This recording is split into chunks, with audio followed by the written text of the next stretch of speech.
Hi, it's Bowen. And it's Matt too. And this is a really fun episode. We're about to get into it, but wanted to just say up top, this is with Tyler Henry, Hollywood Medium. We had such a great time with him. Part of the setup for the episode is that he gave us a reading that was captured on audio and video. So once the YouTube comes out, check that out on video. But we're going to put that audio portion at the beginning of this episode. Yeah, and then we start the episode with Tyler. So we walked in, we really didn't say much to him. We sat down, we started the reading. That's what we were told to do. And here are our readings followed by the episode with Tyler. Enjoy.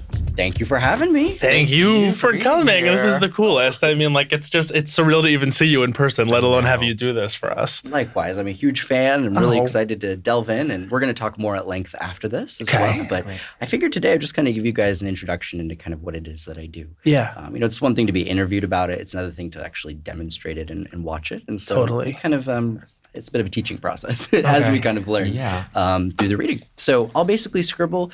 I'm big on just delivering it exactly as I get it. And I find that when I sit with a person, very often information that pertains to their life comes through. Now, that oftentimes is family dynamics, inside jokes, recent conversations, and all of that, will come through, and I try to maintain the sanctity around it. So if something's too private, it's all good. You can just let me know, hey, and then we'll move on, and it's totally fine. Great. But I find that very often mediums are really more than anything, I view them as kind of coincidence makers.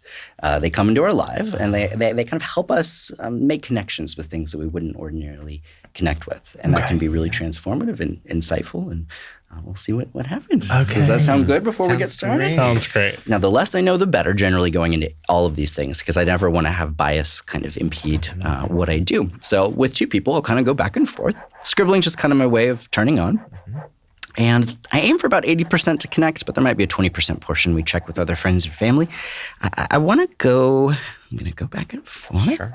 I got to highlight this guy that's coming through. I'm already starting to sweat. That's good.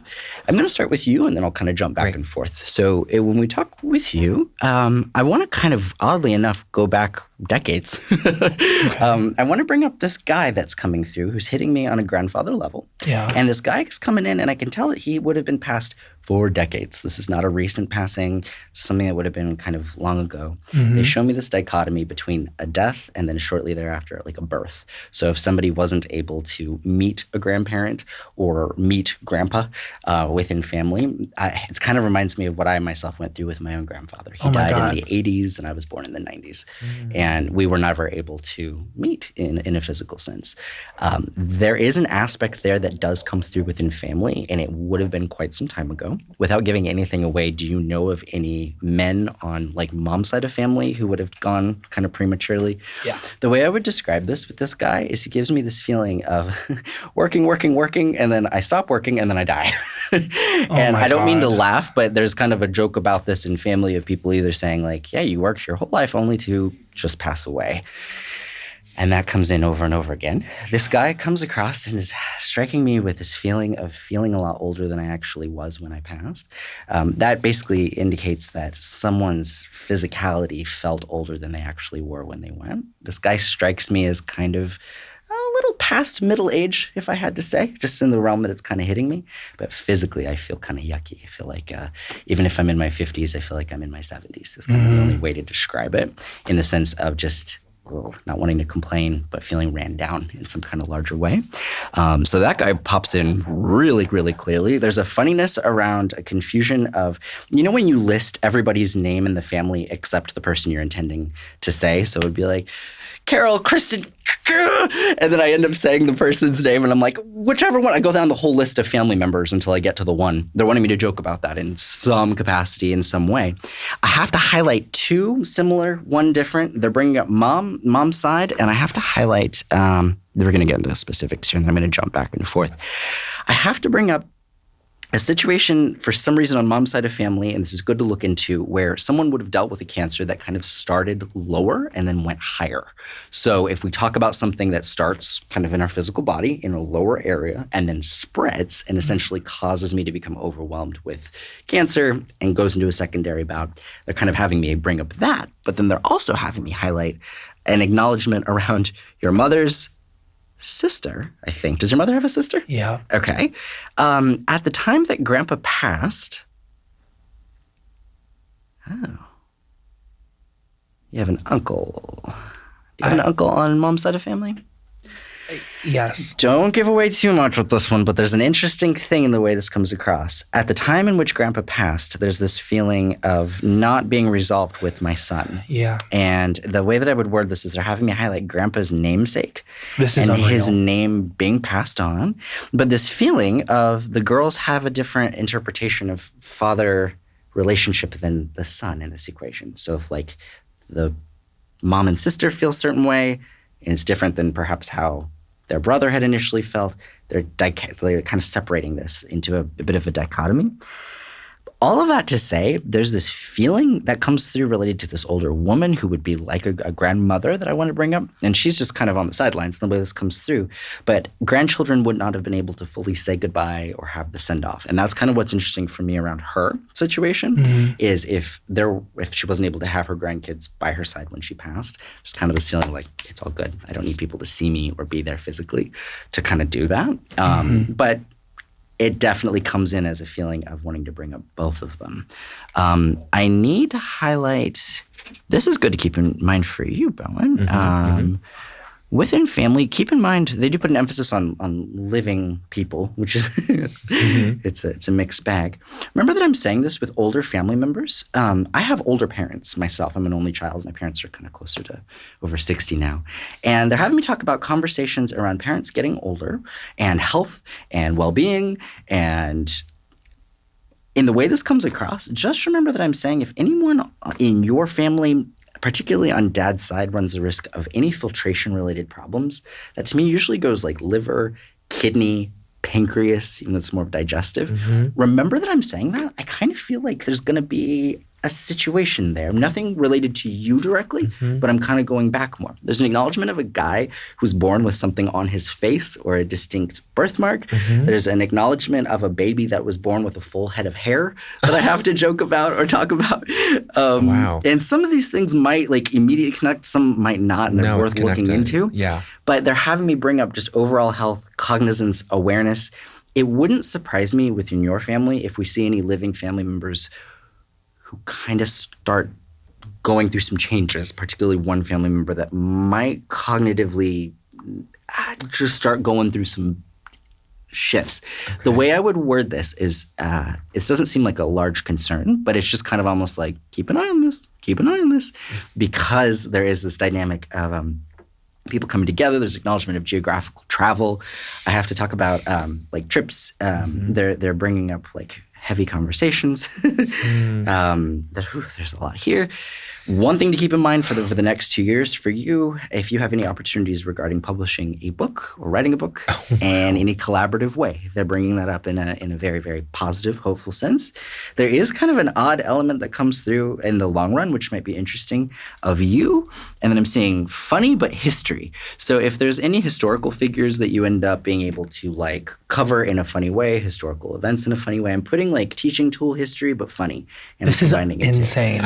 So I know it's a lot to kind of process, No, but this is amazing. that part does come in. There is an acknowledgement. Do you have a sister? I do. Okay, so just keeping in mind fertility-based stuff for her. Okay. There might be a decision of stop having babies, or I'm slowing it down. I'm slowing the roll. I don't know if I can handle. Regardless of the decision that is made there, as far as logistically future children, they're just kind of putting an emphasis on fertility stuff, pregnancy stuff, and just kind of as I get older, some of the natural changes that happen in that system. But just keeping that in mind for her, she might run the risk of like ovarian cyst, uterine cyst. Like just kind of good to keep that in mind in the long run, particularly if there's any interest in having more babies. I'm just kind of good to just keep that in mind.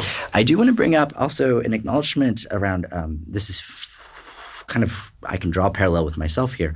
If there are any conversations recently around obsessive compulsive disorder, OCD, it keeps coming through. Wow. And I'm somebody who's diagnosed with this myself, so it's a pretty clear symbol. I find things I can relate to or come through a little bit more clearly. But putting an emphasis on that almost as something to consider if it comes up in conversation as far as our proclivities to obsessive, compulsive, cyclical thinking.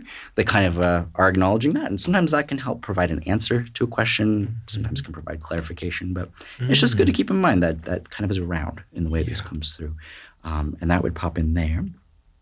For you, I have to talk about your grandpa's namesake and how his name was continued on. Mm-hmm. Oh, this is weird. There. How that was continued on. This is so crazy. All good.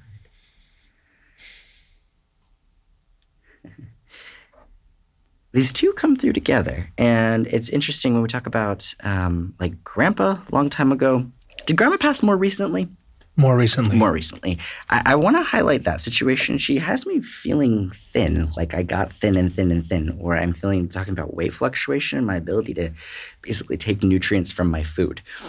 She needed it to be known that she was not starving at the end. Okay. There's this feeling of kind of like I no longer wanting to eat. I don't feel hungry. Yeah. It's very much that. This would be something that would be more gradual or progressive. This is not instant with Grandma, but it would have been something that would have essentially informed how this happens.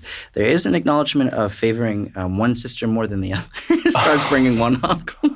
That's And the way I would word this is they're just acknowledging equity, equality. It's usually their way of trying to say like, hey. There was not a favorite? There might have been a favorite, but it's more them on the other side saying, look, in hindsight, I love you both in different ways. Okay. And that's important. But it's like something that's pre-established when it came to these two. And there's like kind of cute rivalry or I'm wanting to talk about it. Kind of like, if you do it, I can do it. If you do it, I can do it. And it's kind of cute in the way it comes across. So every sibling family stuff has different dynamics, but it comes through as a sense of peace. I very much feel a feeling of with this grandmother figure, it's actually interesting. She brings up this feeling of passing and then thereafter kind of everything taking off in a big way. So if someone noticed that the timing was a little serendipitous, where like she passed right as someone's life is just taken off in a big way, there's a feeling of, I see it from where I'm at now, and an awareness in the way this comes through of kind of the far-reaching aspect. There is, Bowen, there's a very strong emphasis, that's really, really interesting.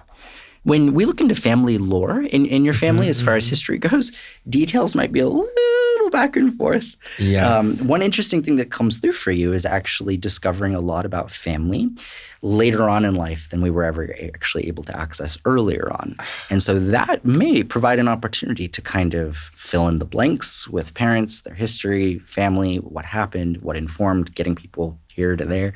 But there's very much this feeling of going back to move forward and being able to own truths and own things that happened that might have been, to be honest, traumatic in some kind of larger way, and being able to kind of reframe that through the power of owning our story and communication and transparency. I know it might sound a little odd, but in doing such, it feels like you heal previous generations of family that were silent, that weren't able to express themselves. There's some kind of tragic ladies in your family, and this is just good to keep in mind, situations involving women who just did not get a fair shot. Culturally, sometimes that can contribute, but there's definitely this feeling of you do not walk alone. You might also, funny enough, find that you have a gay relative. So that's kind of funny. Again, it just comes in as things to be aware of. And then, that history thing keeps coming through in a very like comedic way. History, comedy, and crossover with that. So not going to apply in, I'm sure, several different arenas ultimately, but for you, by and large, I'm really excited. Wow. Yeah, it feels really, really, really positive. Give me 1 sec. I'm just going to scribble really fast just to make sure I've got that just there. For you, just keep in mind tummy health.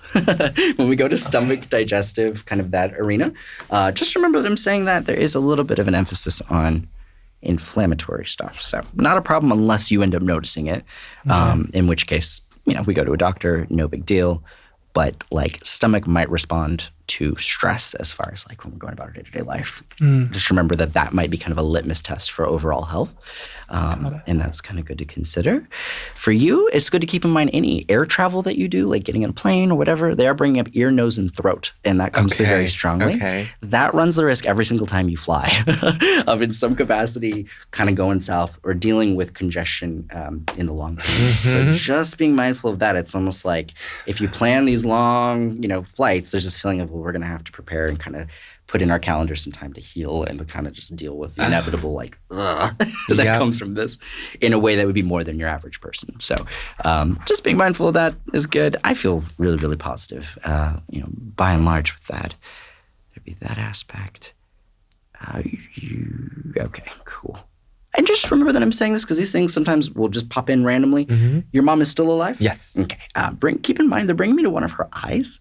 Okay. And this is kind of strange, but they are bringing me to eye health, clarity. And sometimes if people end up getting discharge in the eye or dealing with an eye problem, I'm kind of putting that around her. Okay. So it's just something to keep in mind. And just if we notice, it just kind of further validates in the long run. Mm-hmm. But for the most part, a lot of your stuff seems to be about like taking family history and coming to certain conclusions and talking about things that people would not be willing to talk about, owning them, and then kind of reframing certain things in a way that actually is empowering versus discouraging.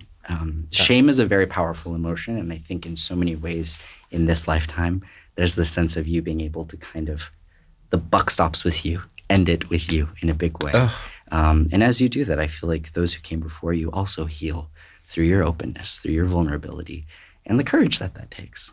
Wow. So that was very resonant. Thank you. There's a lot there. I know it's kind of all across the board, but what I want to do is I want to make sure that we each all have time one-on-one in the long run. And so I'm going to give you guys the scribble, and I will give you my contact info. We get the scribble? Yes, you get the scribble. Oh my God. And then you and your friend, and you as well, please contact Heather, and we will set up a private one-on-one reading. Yeah. And we will do it. We'll do it with you, and then the friend. Yes. And we can delve in, get into specifics, all of the goods. Wow. But I like to just kind of demonstrate, and as I'm sweating. No, absolutely. No, that was Thank you so much. Powerful. Yes, of course. So it just kind of like, I don't know how much there lands, how much doesn't, but what I can say is, I always kind of go in skeptically. I think it's important to never lose sight of critical thinking and common sense.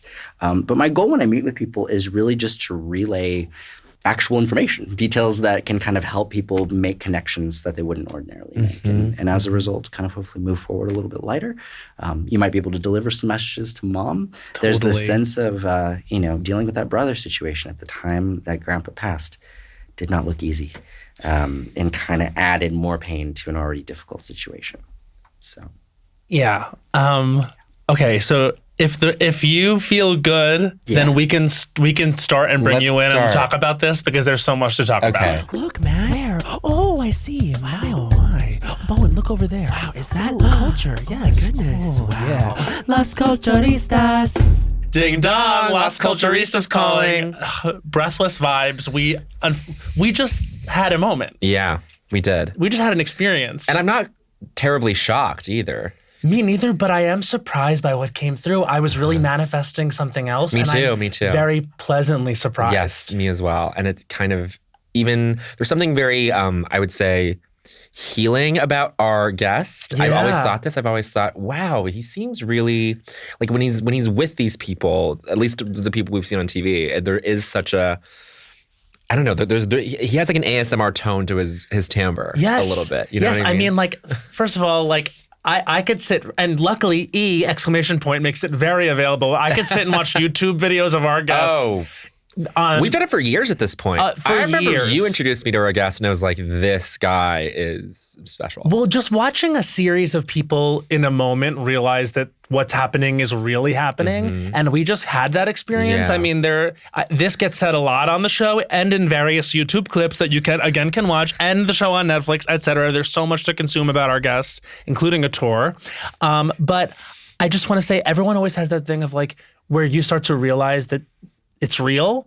And like, how could it have been known before? And that sentence, there's no way he could have known that. There was a few things in there. Yeah. And I am really shook by yours because I feel like what was said to you is very poignant. It was very, very poignant, very resonant as of late. Yeah.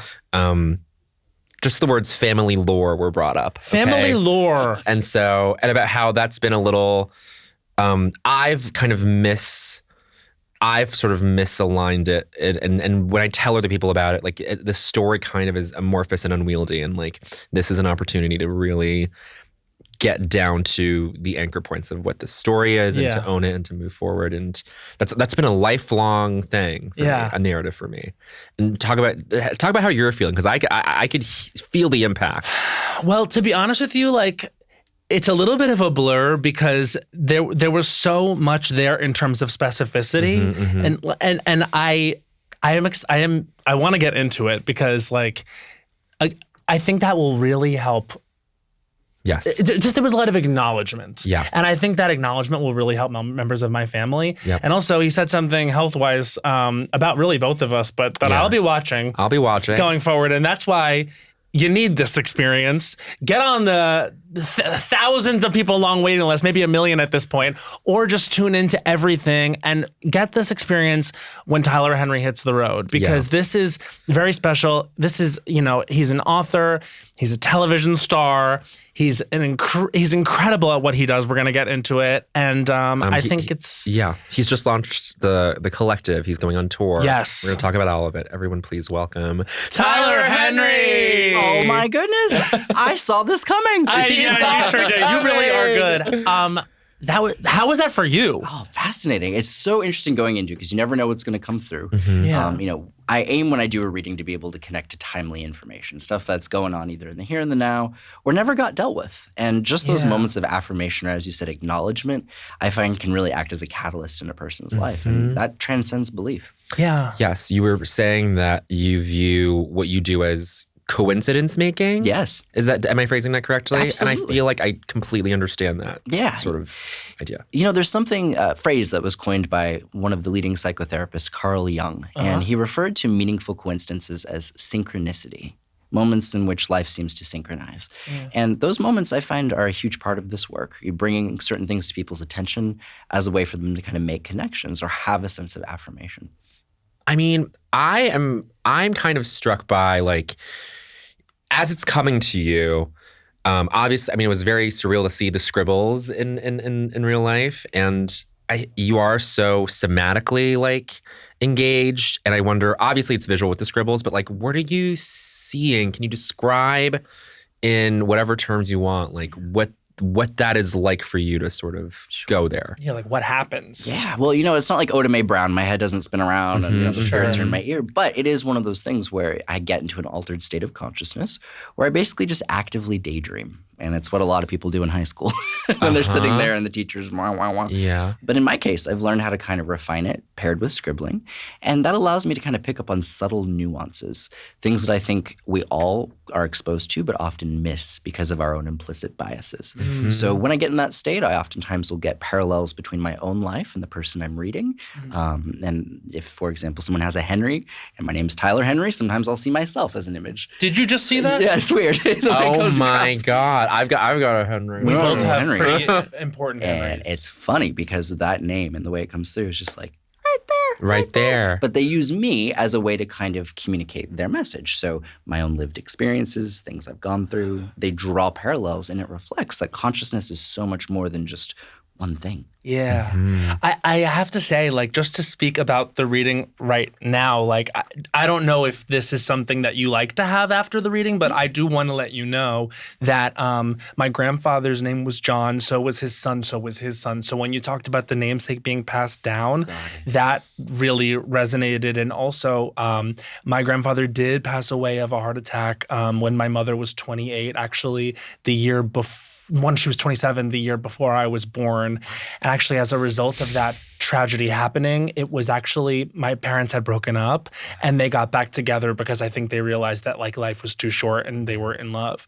And so you spoke a little bit about the grandmother. They were divorced, and it was like a tougher family situation because my uncle he had many problems. He's also deceased. And it was a tough relationship with my grandfather, who I didn't know. But when you talk about the passing down of the name and that toughness down the patriarchal line and on my mother's side of the family, it is really, really hard. And my mother has a sister, Katrina and Christina, so I think that the dual, like that kind of like thing, and that rang true as well. And to hear that she's on the other side feeling chill and especially wanting them to know that she was not in pain at the end of her life, because she did kind of waste away. I mean, dementia got very, very bad for her. So to hear that she wasn't hungry and suffering is really going to help, because I think that obviously she couldn't communicate what she was feeling. Right. So that's all really, really interesting. And, I guess like you also said I'll watch my stomach, and I will watch that. Yes. But I have to say, I was really struck by what you received. Yeah. I got some pretty poignant stuff. Yeah. Are you, as it's coming to you, I think extemporaneously you are saying you're expressing very sophisticated ideas. And I wonder if there is a lag between what you're receiving and how you put it into words. Like, do you feel that? Yeah, I kind of liken my job to that of like a mailman, in the sense that I don't write the letters, I just kind of deliver the message. I also draw parallels kind of between ASL interpreters, right? So there's an interpretive element for sure. And when I do my job correctly, the message gets delivered. But there is a period of kind of having to assess, do I deliver it exactly as I'm receiving it? Do I keep in mind a bedside manner? And this job has made me very diplomatic in my ability to relay sometimes really tough things in ways where I understand what's being said, the person I'm reading understands what's being said, but maybe everyone else watching doesn't. How is it to I feel like people direct a lot of emotion at you. Yes. In the physical world. Yeah. Not to mention, everything beyond that. But is there a stress test that you've sort of familiarized yourself with? There has to be a point where that kind of buckles a bit. It's intense. I think by nature what I do is pretty ambiguous, right? It exists out of really this quantifiable thing. It's not scientifically proven as of yet. And I don't even think it's necessarily a scientific claim. For me, this exists more in the realm of creativity than it does science. Now, I have had my brain scanned during a reading by scientists who have acknowledged that there's something weird going on in this noggin. Really? As I scribble. I, in essence, go into a sleep state, and it was covered in the actual last episode of my show, Hollywood Medium. So I've been kind of put to the test in essence. I've shown a willingness to, go to a laboratory, get hooked up, see if anything's happening. Yeah. But I really view it more as subjective. It's like a piece of art in that if I paint you a picture, it's going to have more meaning because it's for you. And if someone else sees that picture, they might go, oh, I could paint that, or oh, that's not a very great picture. But if it means something to the person I'm reading, then that for me is the point implicitly. Well, do you remember the first time that you felt something was different about the way you were perceiving the world and the beyond? Do you remember the first time that happened? I found that when I really was 10 years old in April of 2006, I had my first premonition of my grandmother's death.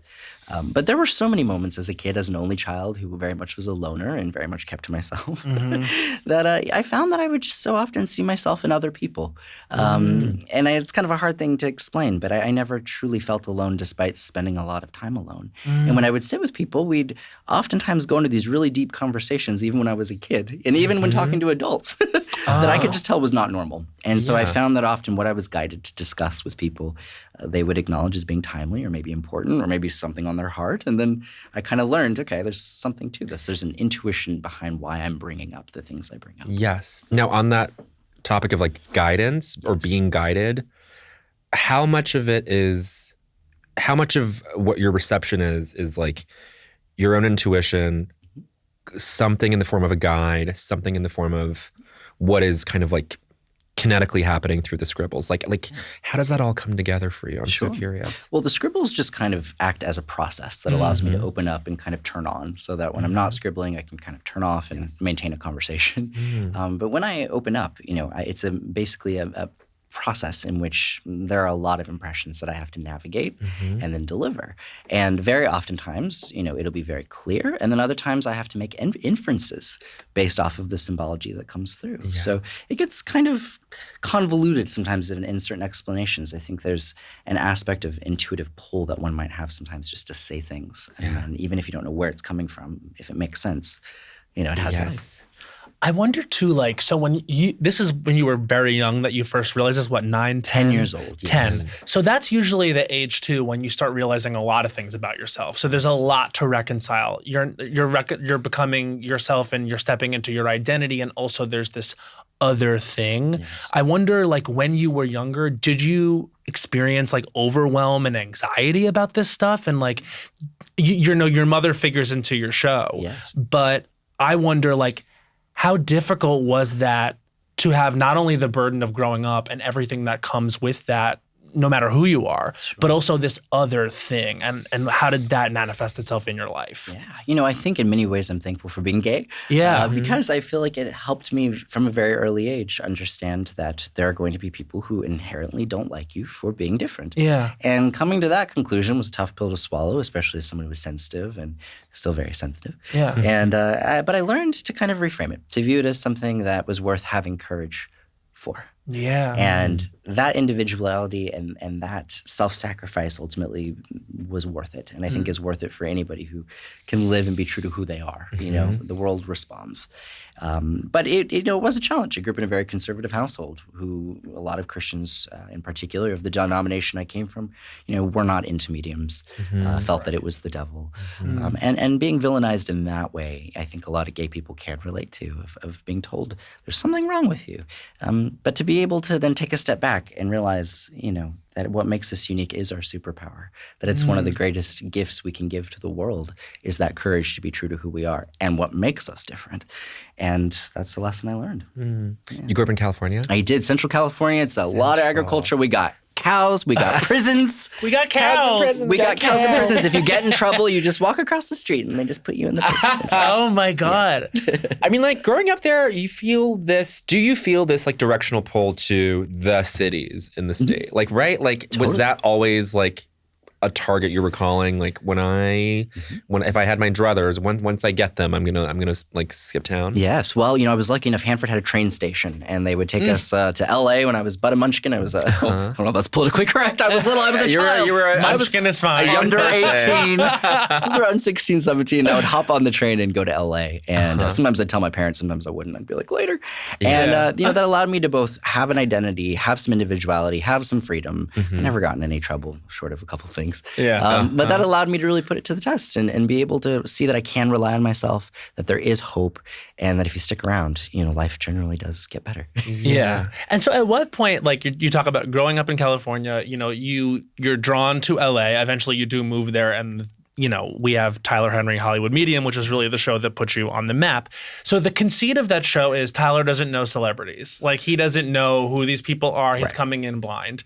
I wonder, like, now clear of that show, like, how true was that? And also, when someone walked in and you did know them, does that change your process? Totally. So when it came to that, I genuinely was never told where I was going or who I was reading. And especially in season 1, I was a baby. I came from this little town that I really just wasn't very interested in pop culture or even really television. And so naturally, as my career started being oriented around celebrities, it became one of the more frustrating aspects of my job, reading people who have everything about them on the internet. Yeah. And even fans of them who oftentimes know their entire history. And then by genuinely not knowing who they were, I wouldn't know what they discussed in an interview or what was public or what was even obvious sometimes. And that was one of the downsides of actually not knowing what I was going into. Sure. And I guess that would feed like a skepticism on the audience's part, where Khloe Kardashian comes in and sits down, and then there's you, like, and the conceit is he doesn't know who that is, but it's like I believe that. Yeah. Well, there was one of you recognizing Megan Fox, though, and that was very adorable. And I totally Lil' Kim. and I love and to be fair too, I came on the Kardashians as one of my first gigs ever, and so I definitely knew them, knew Khloe, and all of that. But by and large, I mean, there were a lot of instances where people would come and answer the door, and they'd look like an older version of themselves. I remember Bobby Brown answered the door, right? But he was dressed in like sweatpants and like a t-shirt, and like the Bobby Brown of the 80s is very different in appearance than the Bobby Brown who answered. Yeah, and Whitney came through. So it just reflects to me this idea that we're all human, we're all looking for the same things. And what I always found so substantiating in those readings was the things that couldn't be Googled, couldn't have been pulled from an interview that someone gave. And that, they know. Celebrities are oftentimes the first to look themselves up and see what was out there. So I always had to kind of go for those things that were largely unknown. What happened in the space between you moving to LA, and I might be getting the order of events wrong, but you kind of make a name for yourself as a medium. How does that turn into the show? Or how did that, It was a work in progress. My first celebrity client was with Sarah Paulson. I read her, and that came through a phone call one day. She called me up and said, "Hey, I heard that you're a medium. Wow. And I'd like a reading." And so I gave her one. My hand was shaking, and she asked if I had any love life advice for Jessica Lange, and then I about pooped my pants. Oh my God. Oh my God, I'm going into gay purgatory. This is amazing. I was like transitioning. My God. That was the first celebrity thing, was like Sarah Paulson asking about Jessica Lange's love life. Is so funny. I was so iconic. And then from there, it just kind of evolved. I ended up getting interest from the E! Network, which being a celebrity-based platform, they only wanted a show about me reading celebrities. Sure. Correct, yeah. Which for me wasn't really my passion or my goal in the beginning. Of course. But it allowed for good exposure. It allowed me to ultimately connect with demographics of people that would have never even known what a medium was. Yeah. I mean, I was so proud to be able to, sit with Lil' Kim. Yeah, and Biggie. Yes, and Biggie, and, Lil Jon. And there were just so many different groups of people that we were able to tap into, but in a way that reflected a universal need. Yeah. Everybody has these questions. I remember watching that Lil' Kim interview, and I was like, is Tyler Henry going to solve Biggie's murder right now? Yeah. Because She might have. They cut to commercial on her being like, well, I think everyone will want to know who killed him. And I was like, this is how we get the answer. Can you imagine? That's great editing. Honestly. But then you did say a lot of things like it was definitely somebody he knew. Yeah.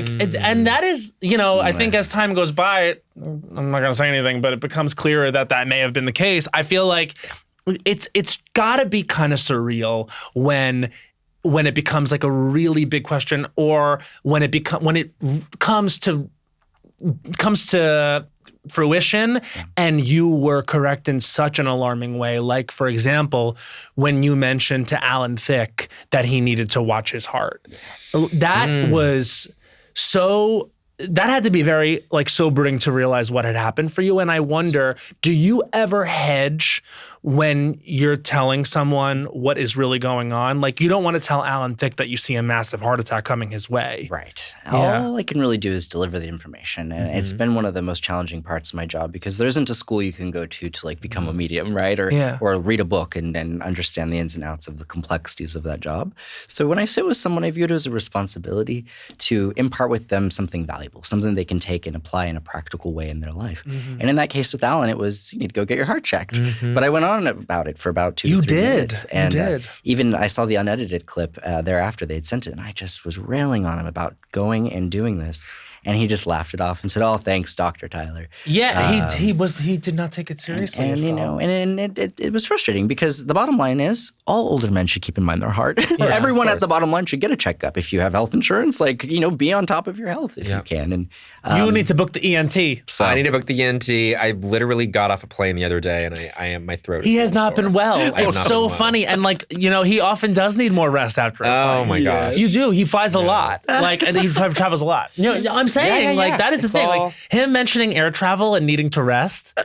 Oh my God, it's the story. You're Mr. Worldwide. You're all over. I'm Mr. Worldwide. He is Mr. Worldwide. We're trying to make it so that he can be less Mr. Worldwide, but that was great. I mean, and I will be watching my stomach now, because my stomach has changed. I mean, I'm a 34-year-old man. Right. Yes. But it is, I will say, if you see something really dark with my stomach, you can tell me. Oh yeah, no, nothing there. Just just watch the inflammation. That's not what you want to be the thing that's wrong. No. Your stomach, that is so uncomfortable. That is true. No hemorrhoids here. Yeah, no thank you. No. Do you ever see this stuff for yourself? Do you ever Sometimes. Yeah. Yeah, there has been times that actually life or death situations I find are able to kind of bypass that inherent bias that I have about myself. So I'm a bit of a hypochondriac. I'm always worried that something's wrong with me. But there have been times where my intuition superseded that. I remember I was in the car with my mom one day, and I was like, "Mom, I think my brain's swelling. I think I have water on the brain." And she was like, "Okay, drama queen, whatever." And I ended up actually a couple weeks later getting hospitalized with hydrocephalus, which is water on the brain. What the And I'd had a brain cyst near my brainstem that was cutting off cerebral spinal fluid from flowing. Went into emergency brain surgery, still have the scar, and still actually have the cyst, which has grown a little bit since. But yeah, that awareness was bizarre, and clearly something else was looking out for me at a very integral time. Yeah. Is anyone else in your family, touched with this gift? How do you explain it? Like, what do you say, touched with the gift? Like, what do you say, just like... I consider it an ability, just like anything else, right? And we all have instincts, right? We all can shake someone's hand and get a feeling, or you give someone a hug and you kind of pull back and you get a fleeting moment of a sense of something. Yeah. And I think people just don't really take it beyond that. But I think we all could. Oh, interesting. Yeah. Interesting. Yeah.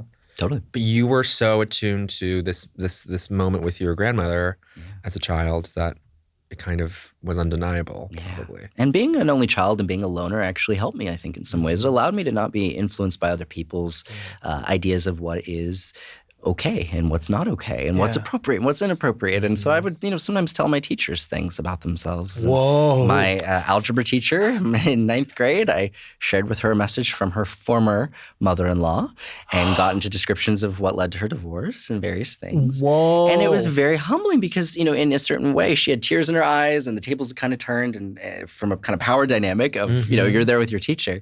But I realized in that moment that it was something that when applied in the right way could really have an impact on someone's life. And this was someone who did not have a biological mother of her own who really loved her. So when she got into this family and got into this marriage, she thought she'd finally got that mom that she always wanted. And she did. That didn't end just because of the divorce. Right. Whoa. Yeah. I mean, this is the thing that I think kind of transcends any skepticism around this idea of clairvoyance, right? It's like, well, it's not to make this comparison, it's such a gross comparison, but like with astrology, it's like, it is in ways pseudoscientific, but it is giving meaning to people. It's giving people a way to model themselves and their behavior and examine parts of their life. I feel like no matter, like you having this impact on people the world over and on such a large scale is so meaningful. And so talk about what you're excited about with this tour. What is that? What's the run of show going to be? What does that look like? Absolutely. Well, there's a lot. We have 32 cities across the U.S. Wow, you're going to be busy. Yes, but basically it's a show generally goes 90 to an hour and a half, or let's see how I'm bad with math. No. Yeah. We go, 90 to an hour and a half to 2 hours. Yes. You have other gifts. There's other math is not one of them. I'm there all day. But I get to travel and basically read audience members, and sometimes there's 2,000 people, sometimes there's 5,000, and the big crux of that is going and figuring out where I'm at in the audience, delivering the message in a timely way, and then moving on. It's almost like the clock is ticking when you're on stage for any performer. You can relate. And so with my job, I have to be able to kind of go to the clearest line of connection, generally the path of least resistance. Yes. And I have a whole bunch of ways that I kind of do that mentally. But it ultimately allows us to have a shared experience where whether you're read or not, seeing the process live, unedited, can be really cathartic and really interesting because you see how many similarities people have, both with the people being read and oftentimes the experiences that are informing it. The amount of people who have had an experience with a ghost but don't believe in ghosts is huge, right? There's a famous quote of everybody has a ghost story. Not everybody believes in ghosts. Yes. And you find that to kind of be exemplified in these readings that people just don't feel comfortable talking about sometimes these anomalous things, but you realize they are universal and they do apply and can be comforting. Well, on that, so like you describe the way that you're communicating as sensory, but do you believe in the type of ghost that people talk about seeing? Like, do you think that like it's possible, or have you experienced these things that you sense like physicalizing in the world? I think it's certainly possible. There's those kind of ideas of hauntings and ghosts and things that go bump in the night. And for me, I take a more human approach in the sense that when I connect with an individual or I have someone, come through and say, I tried to communicate with my loved one, I tell people to remember these departed people are our brothers, our sisters, our family, our grandparents. They're not things that go bump in the night. Right. And so when we have an experience, as far as our inclination might be to be afraid, I encourage people to appreciate the ambiguity. We don't have to understand something for it to have meaning. And that's been a big lesson. To your point about astrology too, I think there's this idea of, causal versus correlative.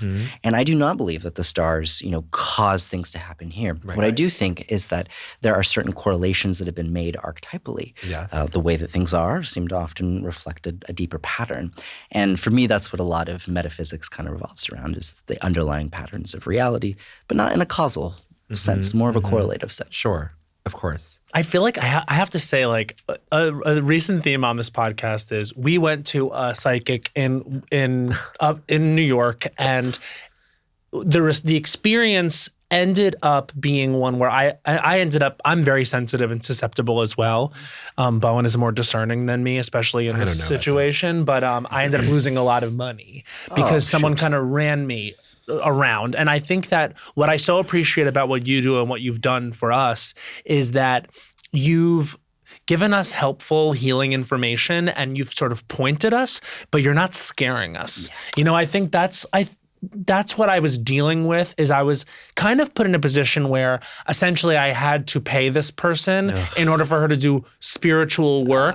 And I would say, I guess my question to you is— And it was predictive. It was predictive. It was like he's going to do, this person's going to do this. And like, that leaves you in a terrible position of waiting for that thing to happen. Right. I mean, I was basically told I would get back together with my ex-boyfriend if I allowed her to do what she was going to do, and there was a price tag on it. Yes. And I fell for that. And so there's a lot of people that are falling for that. Yeah. And so I guess, what would you say are the warning signs or things to avoid holistically when it comes to people who, yes, may experience things like you and have a gift similar to yours, but are going about it in like nefarious ways? Well, I think by and large, there should never be a hook, right? When you sit with someone, and it's true whether we are going to a doctor or a therapist or a psychic or any practitioner, it's important that there not be a hook, like a chiropractor. You need 10 more back adjustments.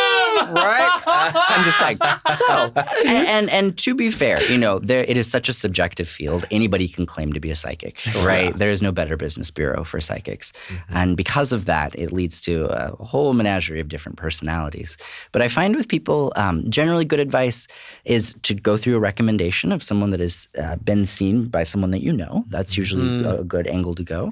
And then also, and this is going to be funny because my name's Tyler Henry, and so it is technically a stage name, but actually avoiding people who you can't figure out their last name. Oh. That's a bad sign in the psychic industry. So if it's like, if I'm Maria Jade, well, Maria Jade can't be Googled and we can't look at Maria Jade's, criminal history. So generally go with people who are at the very least aren't concealing their real name. Right. My last name is Cool Wine, but that's on Wikipedia, so you can find that. Okay, that's verifiable. Cool Wine? Cool Wine. Too many vowels. It's Koelewyn. So that rocks. That's quite chic. That looks nice on the page. Yeah, that looks really good. It feels really good. Look, I'm sensing it in my head right now. This psychic had one name, and it was a very psychic-y name. Yeah. What was it again? Oh, we can't name bleep this out.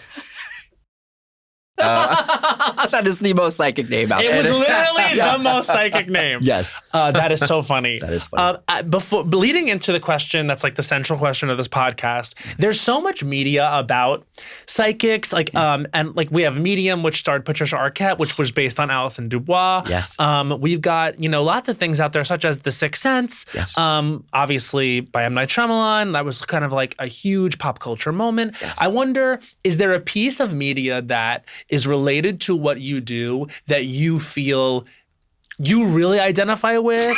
Or God, I have a horrible answer for this. What is it? Please tell us. I don't know if I identify with it, but I think that the Dinner Party from Hell with Beverly Hills Housewives. Oh, yes, of course. With Alison Dubois with the e-cigarette. Yes. Never emotionally fulfilling. You recognize that.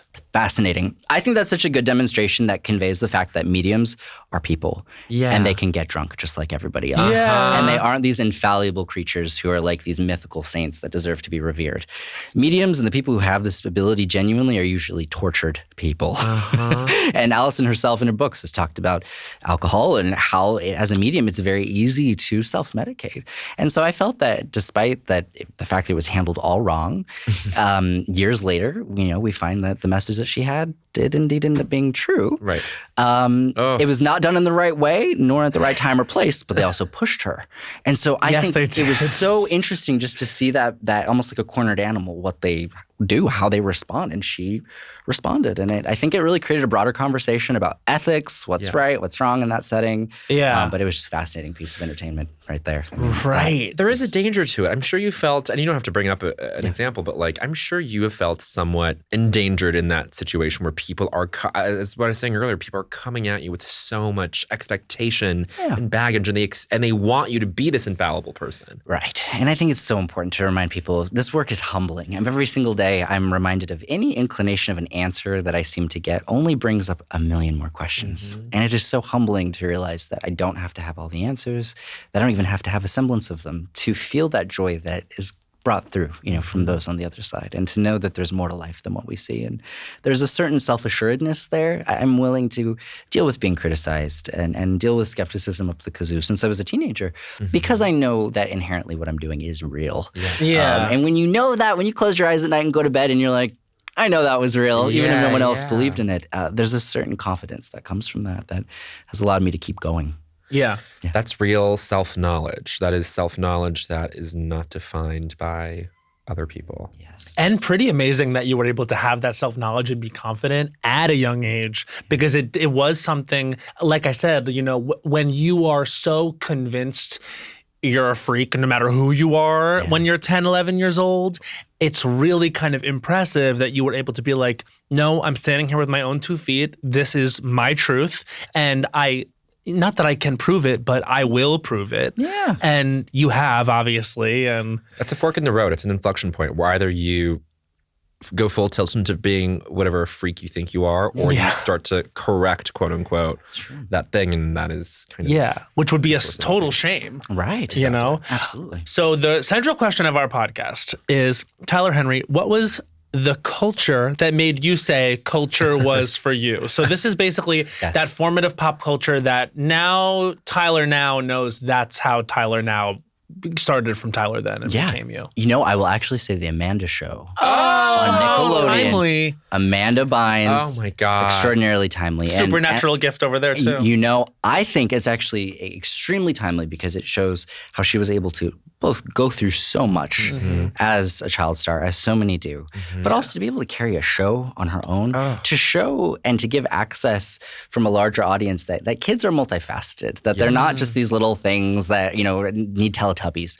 She was able through that show to be able to, in a big way, treat children as human beings, worthy of being entertained, worthy of having, intellectual jokes. And I felt that was really a big pop culture shift where we started empowering younger people to be able to carry shows on their own. And if we could get her on SNL, can you imagine Amanda Bynes on SNL? Absolutely. I mean, and I think in another world, like she could have taken over the entire universe. The entire industry. Yeah. Absolutely. You're so right. She was able to, I think watching her as kids, my thought was like, how is someone my age doing this? Yeah. In a way that was like just totally, literally incredible. Like, I don't believe this. Yeah. You know what I mean? Yeah, there was something too about like the way I remember the adults in my life reacting to her like she was John Belushi. Right. Like I remember my dad being like, this girl is the sketch where she was on the pillows. I think it was all that. This wasn't the Amanda show. It was like she was like a little girl at a sleepover or something, hosting some show from her bedroom. And she was just crushing it. Yeah. And my dad was like, this girl is so funny. My dad was my dad loved Amanda Bynes and Raven Simone. Oh, great. Talk about having the gift. There you go. But like there was this ability she had to ground herself in character that, again, I make a joke about her having like a gift, like a supernatural gift, but there is something so intuitive about anyone that does like really good character work or sketch comedy, and she was doing it at 9. Insane. Yeah. Insane. And it's so funny to your note about charisma. Historically, charisma used to be viewed as a psychic ability. Charisma? Charisma. The ability for people to speak and people to listen in the early 1900s was viewed more as a psychic ability than just a personality trait. Wow. And so it even relates to psychic stuff. Like people wondering, why am I drawn to this person? Yes. Oh, that's so interesting. And why is it that when some people speak, we listen, and then other times some people speak and they could have a perfectly great message, but they just don't have that connective factor. It's fascinating. It's energetic. It is energetic. Yeah. There was cable in the house, even in this highly conservative house. Oh yes, absolutely. We did have a TV. We weren't just massaging the cows all day. No, sure. We did. Massaging the cows. We did. Title of app. Yep. Massaging the cows. You had You cows, did massage the cows today. I had a bull, and it used to chase me, and it was it was not great.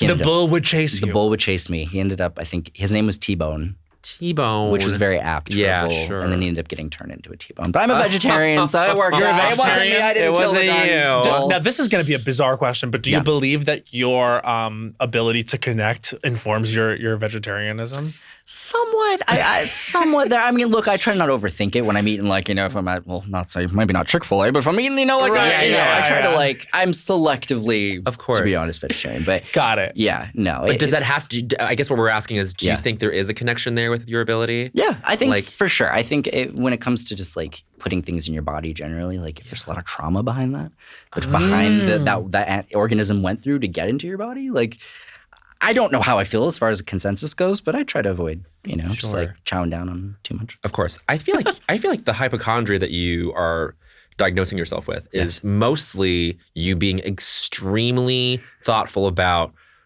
just bodies and health, because it seems like that is an anchor for a lot of your readings. It is. And it just kind of speaks to the fact that we all have a physicality, we all have susceptibilities, but knowledge is power, and we can avoid things. Yeah. Certainly. Would you have been in the medical profession? So I graduated high school when I was 16 to try to become a hospice nurse. Wow. The phrase kill two birds with one stone comes to mind. Just knock both out. I was able, I thought to do medium readings and then perhaps, go down that route. But I read the dean of my college, of all things. Wow. And I know it doesn't sound real. It sounds insane. But he told me, he was like, we did this for me. This was very powerful. Maybe you should consider doing it for other people. Wow. And so I kind of had to, at that point in life, between Sarah Paulson calling me within a very short proximity and being like, okay, am I going to be, there for the elderly and the dying, or am I going to go to Hollywood? It was a very, very weird position. But I ultimately was able to achieve through this work what I always wanted to do, which was just to validate that there's more. Yes. How do you release this stuff? Yeah. Because I would imagine that carrying all of this is incredibly taxing and can in its own way be traumatic. Is if you were to read someone who has been through something traumatic, I wonder what you experienced when you were telling me that you were feeling someone was alive, felt very old and then died. Yes. I just wonder if how do you experience that and then release that? Mm-hmm. And I find that the release comes from delivering the message. So very often when I say it, it will kind of get alleviated in some way. If I don't say something though, it oftentimes will feel like it's building up. And that's one of the most frustrating things is when I leave and if something was still coming through and I couldn't say it, it'll just kind of sit with me. So you kind of learn how to blow off that necessary steam and then reallocate one's energy. Right. Yeah. And once you're done scribbling, that is kind of your parameter of okay, we're done. Yes. Which is not a release necessarily, but it is a demarcation of this is finished. Exactly. It's a demarcation. Mm-hmm. It's an excellent way of kind of bifurcating and saying I'm on and now I'm off. Yep. Now, is that your choice or when you say, because we probably did that for about 15, 20 minutes, but I would imagine that if there were spirits that really needed to keep talking, would you still do that or do you end it? I used to just kind of go for as long as I could, and I always have to be mindful of time and other people's time. But I remember with Carmen Electra, I read her on Hollywood Medium, and we sat for, I want to say close to 6 to 8 hours together. Wow. It was one of the longest readings we've ever done on Hollywood Medium. And it wasn't because she had an exceptional amount of people coming through. It was just there was a lot to work with in her personal life. Yeah. And it all, kind of led to further questions and then further answers and then, of course, more questions. And 6 hours later, we were like, all right, I'm moving in, Carmen. Yeah. You're like, I'm sweating a lot. Yeah. I'm completely drained. Yes. I'm like a potato chip. Potato chip. Yes. Favorite house you went to on your your what was time? your favorite? Favorite house? Boy George, funny enough. Wow. And he was one of the hardest clients of the 200 that I read just because, he came, he was wearing his makeup. Was he very skeptical too? Yes. Yeah. And he had what I call his war paint on. He totally. very much was Boy George the persona. And so trying to get past that was a challenge with a lot of celebrities, trying to kind of penetrate the public image, right, and get into the human side.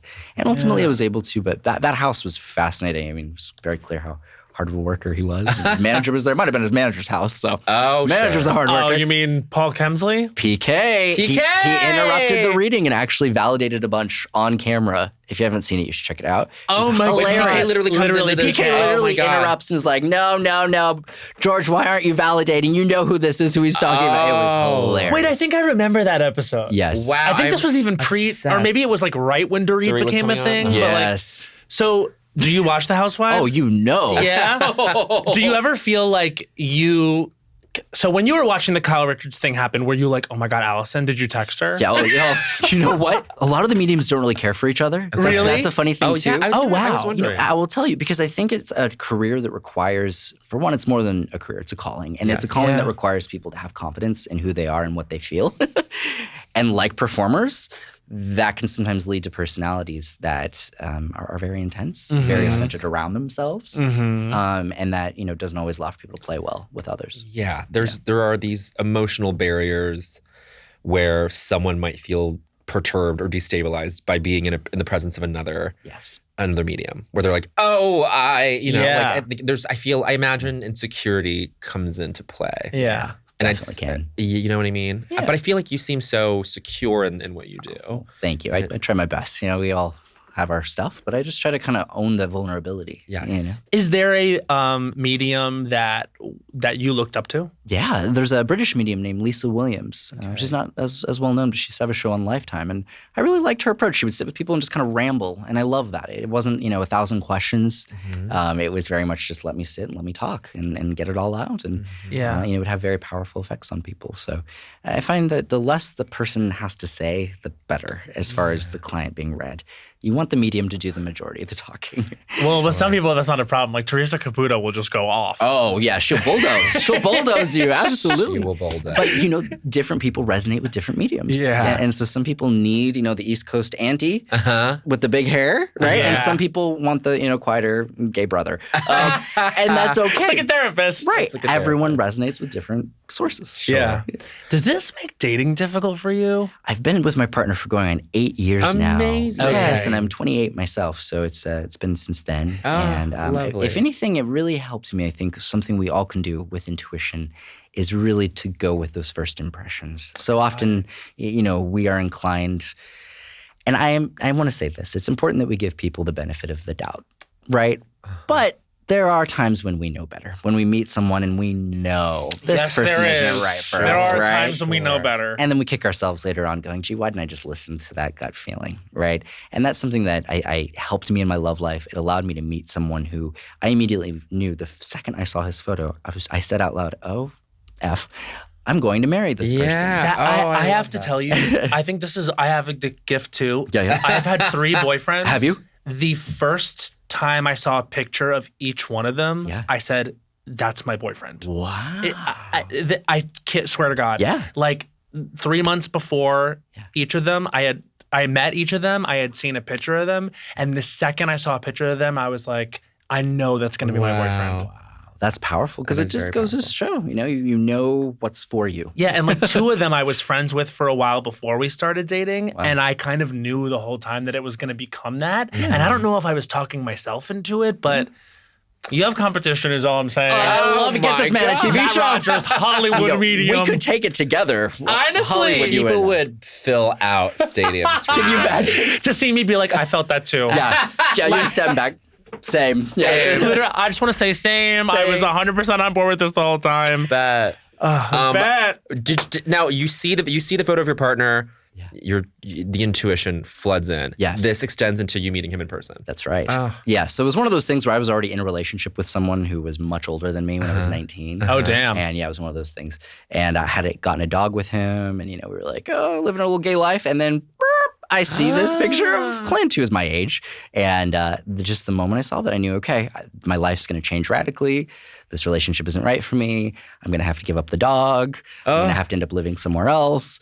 But it's all worth it for this person. And that might sound completely illogical and irrational, but it was a knowingness that ultimately proved to be true. I was able to get out of that situation that didn't work for me, and happily ever after. Wow, so. a third of your life almost. With Clint. It's been amazing. What I love about him so much is, even as interesting as the medium stuff is, it's really more just 2 human beings who really love each other. Oh, that's so beautiful. Really lucky to be able to have him. Yeah. That's amazing, and it also must be quite grounding. Yeah, but. I would imagine that you probably hedge with like how much you put on his plate too. Like, because that's got to be that's an interesting walk. It's like you want to be able to talk about your day at the office, but oftentimes that's obviously extremely personal. You must operate in some way like a therapist where there is some like, clinical distance or something. Medium client, what would you call it? Like privilege. Yeah. And there's something to be said about compassion fatigue too, which a lot of practitioners have both therapy and I think even just interviewing people, you can get compassion fatigue. And so it's something that definitely applies, you know, and is a part of it. But I remember I unloaded on my boyfriend one day about my work, I might add. I unloaded all these. Oh, jeez. And that concludes there. You are the gutter. Oh, jeez.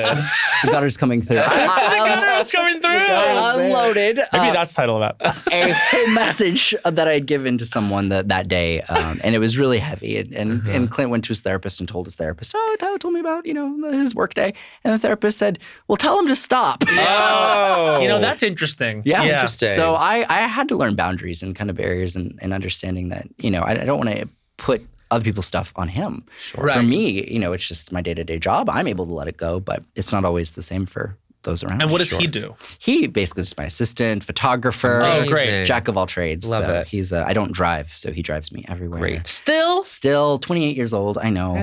But hey, it's scary. Those highways. It's a lot. They definitely are scary. I look, I get there are a lot of people around our age who it never It never happened. caught on with them. It's one of those things too. It's like, I ain't never going skiing.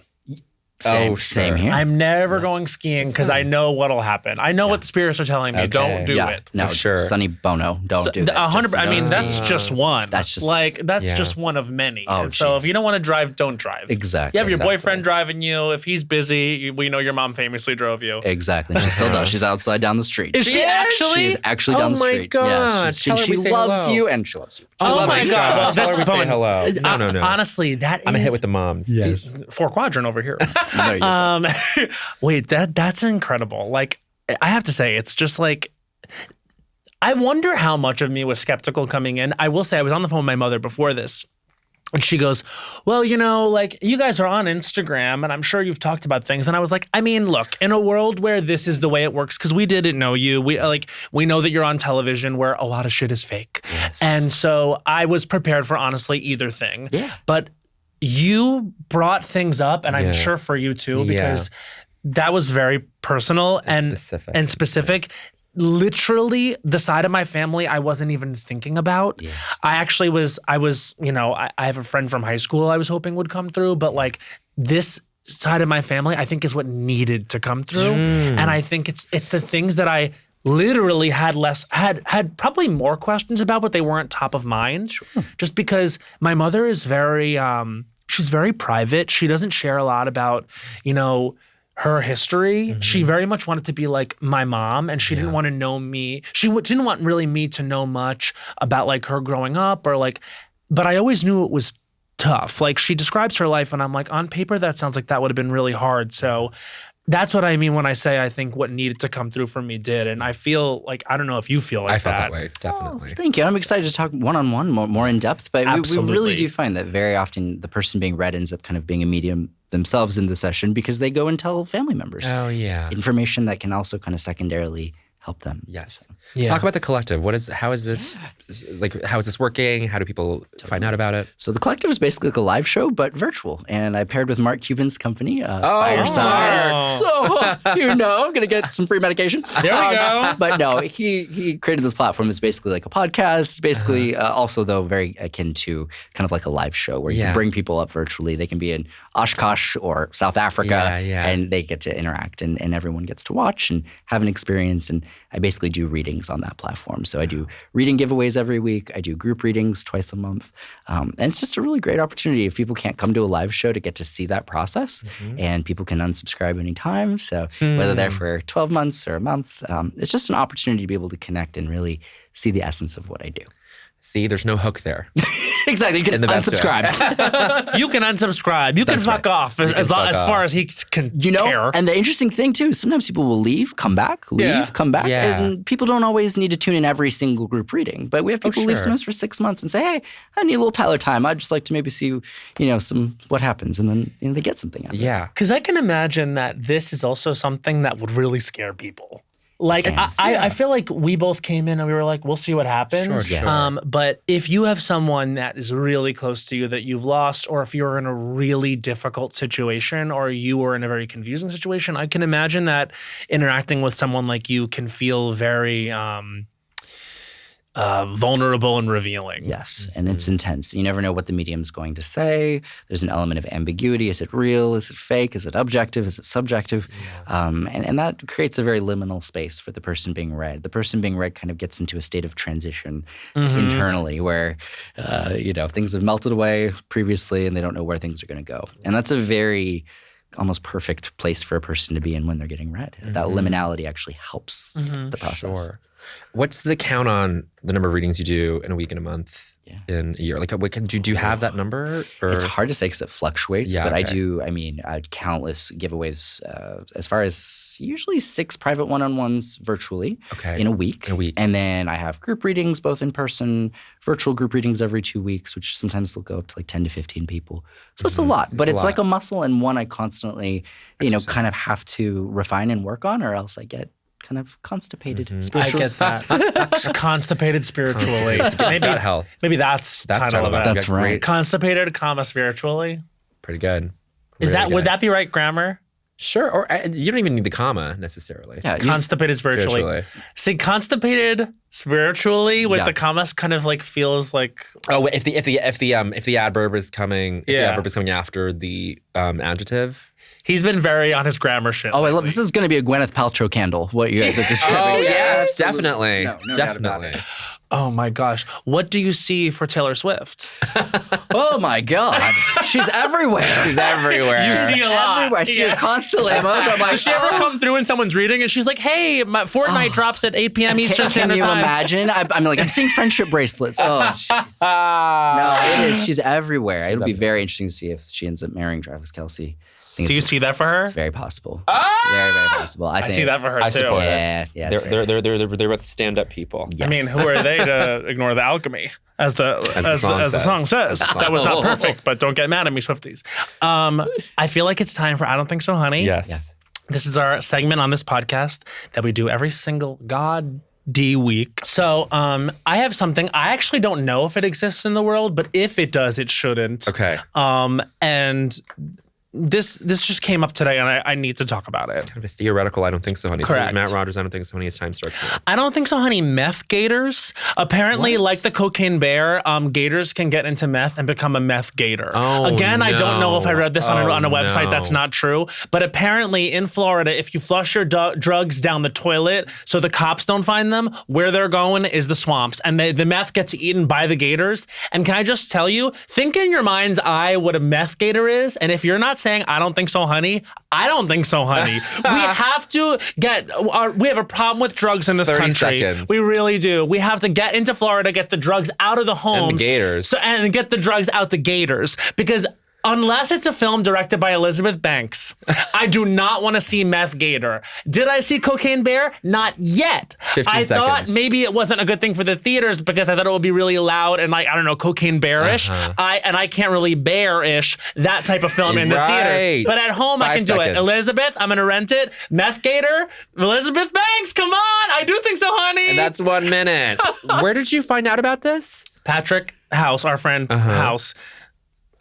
We have a best friend, and we have a matching tattoo. That's a house. We have the same last name, so we call House of Rogers. House of Rogers. Precious. So he sent us because Florida is on mind right now because Taylor Swift has a song called Florida. Yeah. And so he sent us a screenshot of an article, and it said, meth gators becoming a problem. And he said, what did Taylor know?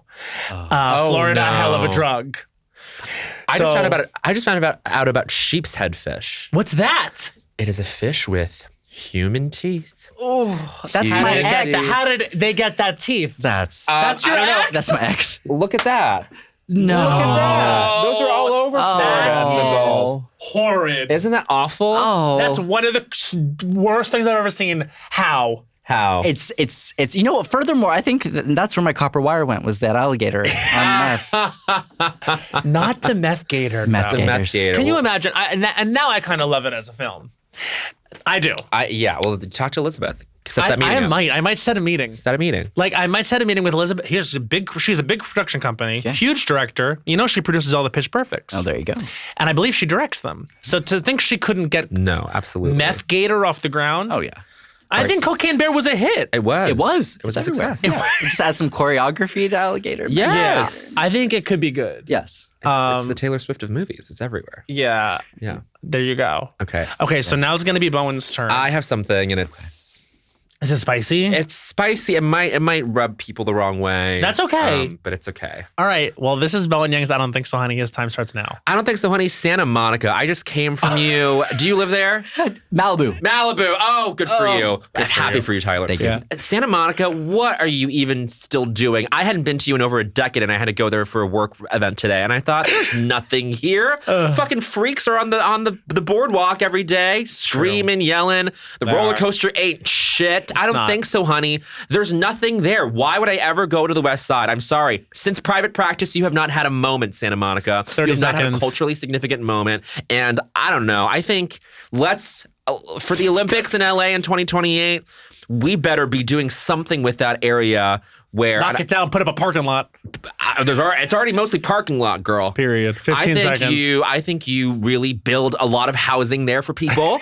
Because there's no one cool is living there. I'm sorry if you live in Santa Monica, but this is my opinion. 5 seconds. And I think we build a lot of affordable housing in Santa Monica, and then that'll actually make it a worthwhile place. That's 1 minute. I think that you've never been so dead on. It's almost like you have the gift I as have the well. gift. Yes. Because you know what we need to do is knock down Santa Monica. And put up apartments. Put up and apartments. Maybe a couple of sports venues for the Olympics if it adds to the community. 100%. If it adds to the community. And And there's only a high if. chance it won't. I'll tell you what Santa Monica is. It's a good picture. It's a postcard. One picture. One picture. Down. That's it. And you're right. That roller coaster ain't shit. That merry-go-round. No, that's our Ferris wheel. I've seen bigger. 1,000%. First of all, let me tell you something. It goes Malibu, Venice. Yes. Because I'm a Venice Thank you, bitch Lana. now in my Lana day. There you go. I'm in my Lana Del Rey era. Fabulous. What do you see for her? Tunnels under Sunset Boulevard. I think you're right. You're right. Right now, she'd be like, no one could have known that. Then, fucking Santa Monica's Monica. down there. Yes. It's down there. Ugh, Malibu's so chic. It's kind of going down Santa Monica. Okay. But I have a rant against Prius drivers. Just Okay, generally. here we go. today? No, yeah, I'm For here. today? I'm here. All right, this We're is working Tyler on a tight Henry's I schedule. Don't Think So, Honey. Yes, we're on a tight schedule. No, we got it. No, Let's do it. Okay, this is Tyler Henry's right. I Don't Think So, Honey. His time starts now. I don't think so. Prius drivers are the absolute worst. I'm calling out every single listener who has a Prius, particularly a gray Prius. I'm going to throw that out there. He sees it. It is driven by cranberry juice and a dream. It is motivated down that little highway by the farts of environmentalists. It is powered by pure carbon emissions. Oh, my Prius God. said In a that. great feat of irony, and this only goes 30 seconds, Prius drivers are on my poop list. Oh, and that's 30 seconds. That's 30 seconds. He got it out. You got it out. we go. That was concise. Can I tell you, I think that a lot of the Readers Katie's publicists and finalists might be driving a Prius, and they are going to drive off the road. And I would just say, if you've driven off the road, call for help now. Yeah. Hit the OnStar. We're sorry to have shaken you so. They don't go fast enough to go over a cliff. Oh, my God, They really Tyler. don't. They're just going to come to a very gentle stop Yeah. in the middle of the road. What do you? So you're saying Priuses, they are a thing of the past and should remain in the past. Oh, absolutely. We need to quit making them. Just walk. Yes, just walk. Just walk. We're thankful for Priuses for everything they've done to create the model for, a hybrid car. Yeah. Yeah. But I had a mean dean in high school who drove a Prius, and she was out to get me. Yeah. Well, there was a lot of adults. A lot of adults at my high school who really did not know what to do with Did me. you? I mean, this is true. Like, he had a theater teacher who refused to acknowledge his star quality. And here's the thing is, like, when you meet Bowen, it's immediately evident. And so she was jealous. No, Of course. no, But I no. think a lot of the adults were jealous of you. I will shout out one adult who was amazing, Adrian Holguin. He's retiring after years and years of working as one of the best math teachers in the country, and he was my improv coach. There you go. And he gave me my path, which was to do frivolous comedy on stage. And while we're doing this, I want to shout out my fourth grade teacher, Ted Dumagard. At the end of the year, he looked me in the eyes and he said, "You need to take life less seriously because your essence is fun and you take yourself too seriously." And then I never took myself seriously a single day in my life, ever. Beautiful. Wow. I don't take myself seriously. That is why we love you. Tyler, any Period. adults you want to shout out? Oh, wanna you know shout what? out I want to shout out to my mom and dad, Teresa and David Cole. He exists. People are like, "Where's your dad? Is he gone? Is he in the ether?" No, he's just shy. He's just shy. Yeah. Guy. You know, the greatest gift you can give your child is to love them unconditionally. And when you do so, you become foundational to their self-esteem. And that's the gift that my parents gave me. So Beautiful. Word up. Word up. Word up. Beautifully put. This Tyler. has been such a great experience, and what an amazing time getting to know you and get to talk to you. I can't wait to follow up. I know we both I'm very can. excited. And you have to go see Tyler on tour. Is there a website where they can get tickets? Yeah, the Tyler Henry HollywoodMedium.com. There you go. Yep. TylerHenryHollywoodMedium.com. Very on brand, right? Yeah, I mean, the other yeah. domain was taken, TylerHenry. TylerHenry.com. Don't go to that one. That one's a little Is it Little CD? racy? that's a little bit more seedy. Oh. It's more the Tyler Henry After Henry. Dark. Here's the thing about Tyler Henry is that's a kind of iconic porn name. It's a great is. porn name. It is. It is. And a great medium name. Thank you. Medium. You could do both. Medium. Yeah, porn name Should and that be the title of it? Medium. Medium. he's a big medium. Medium. Got that big Tyler's meat. very good at the wordplay. Thank you. You're very good at that. Very You good. see the joke coming. See the word. It's We end the end every of the episode, and we yes. end every episode with a song. Yes. I can see you. And it's just like, I can see you. what are the words to that song? I don't know. I just know the chorus. Well, now we're all tortured poets pilled, so we totally forgot to speak now. Sorry. It's fault. Sorry, Taylor. Bye. Bye.